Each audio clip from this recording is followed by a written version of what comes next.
आज हम Thomas calculus की एक्सरसाइज नंबर 2.1 का क्वेश्चन नंबर 5 कर रहे हैं, जिसमें उसने कहा है कि उसने हमें फंक्शन दिया और कहा ये डज़ नॉट एग्जिस्ट है।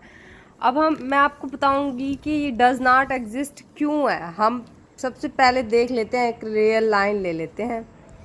अब देखिए रियल लाइन 1 2 3 एंड -1 -2 -3 सोन, इधर से भी सोन। अब देखिए वो कह रहे हैं लिमिट अप्रोच कर रही है ज़ीरो की तरफ, और नीचे हमें दिया गया है कि हमारे पास एब्सोल्यूट वैल्यू दी गई है, हमें मोड वाला फंक्शन दिया गया है। जब भी हम माइनस पुट करते हैं तो वो हमें पॉजिटिव देता है, जब हम 1 पुट करते हैं तब भी वो पॉजिटिव आंसर देता है। ठीक है, बेसिकली अब ये उसे कहा लिमिट आपकी यहाँ ठहरी है। जब आपकी लिमिट यहाँ ठहरी है तो आपकी लिमिट यहाँ भी मूव कर रही है, तो यहाँ भी मूव करेगी। जब वो ज़ीरो की तरफ आती है तो हमारी लिमिट इधर भी एग्जिस्ट करती है, इधर भी करती है।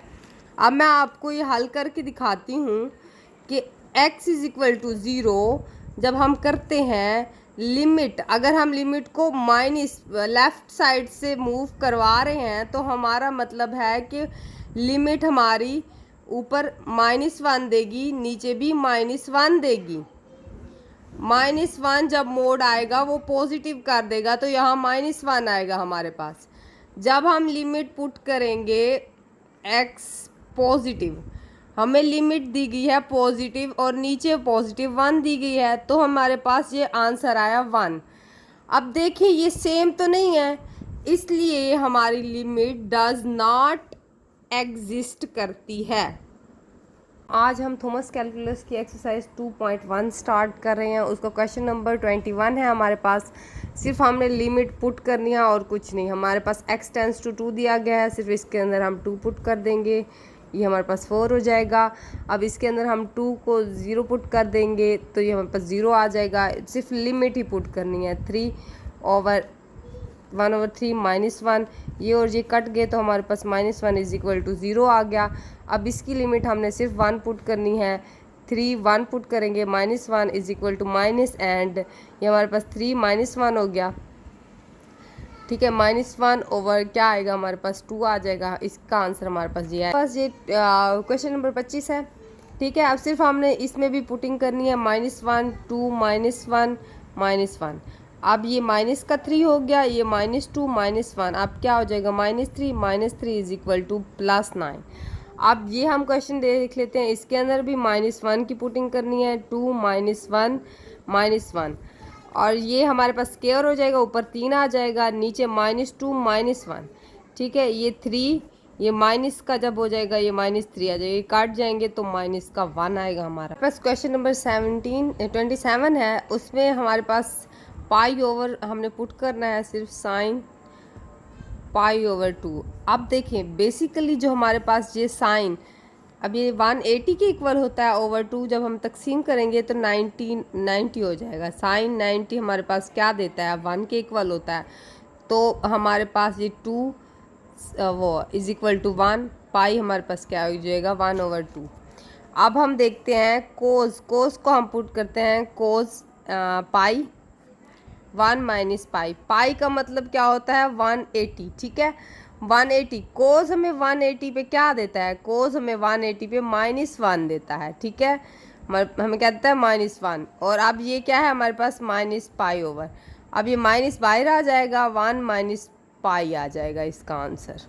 रेट और एवरेज रेट ऑफ चेंज हमने मालूम करनी है। ठीक है, सबसे पहले हमारे पास इसका फार्मूला आता है y delta y and delta x। हमारे पास जो फंक्शन होता है f(x2 - f(x1)। ठीक है, फिर नीचे हम लिख देते हैं x2 - x1। अब सबसे पहले हम इस फंक्शन की वैल्यूज़ निकाल लेते हैं इसके अंदर पुटिंग करके। ये हमारे पास x1 होता है, ये हमारे पास x2 होता है। अब हम इसी के अंदर पुट कर लेते हैं। सबसे पहले हमारे पास x2 की वैल्यू निकाल लेते हैं, हमारे पास क्या आएगा x2 हमारे पास सबसे पहले क्या आएगा, इसमें 2 हो जाएगा ना, ये जब हम पुट कर रहे हैं 2 की, तो हमारे पास ये क्या है 3 पुट करेंगे, +1 क्या देगा, +1 ये हमें क्या देगा 27 प्लस 1 इज इक्वल टू 28 हमें दे देगा। फिर जब हम x1 की वैल्यू पुट करेंगे तो हमें क्या देगा, अब ये 1 हो गया हमारे पास, यहाँ हमारे पास 1 की वैल्यू क्या है 2 है। 3 प्लस 1 इज इक्वल टू क्या देगा 8 प्लस 1 इज इक्वल टू 9। अब ये देखें, अब मैं इसको 28 माइनस 9 करती हूँ और ये देखिए इसकी पुटिंग यहाँ कर दी मैंने, ये -9 यहाँ लिख दिया। अब हमारे पास क्या आएगा 3 माइनस 2, क्योंकि हमने 2 लिखना था यहाँ पे, इसकी वैल्यू लिखनी थी। अब हमारे पास सिंप्लीफिकेशन करते हैं तो हमारे पास ये आंसर देगा 20 मिलता है, देते 9 आंसर, नहीं 9 नहीं 19 आंसर देगा इसका। इसका बी पार्ट देख लेते हैं। अब सबसे पहले हम इसका फार्मूला देख लेते हैं रेट ऑफ चेंज का। तो एफ एक्स की 2 माइनस एफ एक्स 1 आ जाएगा, एक्स की 2 माइनस एक्स 1। ठीक है, अब देखिए सबसे पहले पुटिंग कर लेते हैं, फिर से हम बी पार्ट को हल कर लेते हैं।